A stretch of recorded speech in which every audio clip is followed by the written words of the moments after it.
कारागार एक अंधार कक्षरे ना महाराज मु भावुची घटना को अधिक प्रघटन करी अति शीघ्र कलाचांद को राष्ट्रदूत करी बंगला को पठा जाऊ।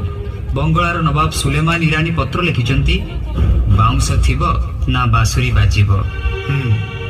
ठीक कथा कलाचंद को देशांतर करदेले समस्यार समाधान हो मूल माइले जीव सरी देवंक संगे किंपा कली। हाँ महामंत्री खगपति तुम्हें ठीक चिंता करिछ ताहा ही हेबो। आदेश मोर जणाई दियो सेनापति कलाचांद को आसंता काली प्रभातरु से बंग यात्रा करू। बंग नवाब सुलेमान ईरानी आ मुगल सम्राट अकबर को सहित मु चाहे बंधुतापूर्ण संपर्क। जय आदेश मणिमा। राजमहेंद्री राजकुमार सहित राजजेमा नलिनी प्रभार विवाह अति शीघ्र समापन करो। जय आदेश मणिमा। ता पूर्वरु आग कलाचांद्र बंगला यात्रा आसंता कालीर सूर्योदय पूर्वरु। आपण निश्चिंत रुहंतु गजपति।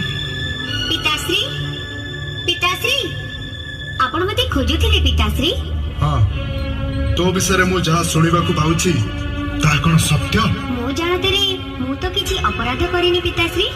अपराध करिनु महामंत्री खगपति। जय आदेश गजपति।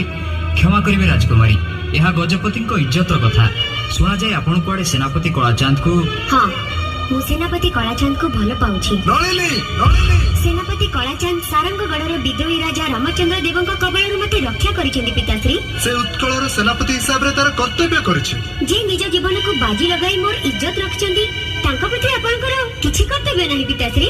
मु कलाचांद को सम्मानित करिबि पुरस्कार देबि। तू सेति पई मुंड खेलेबा उचित नुहे।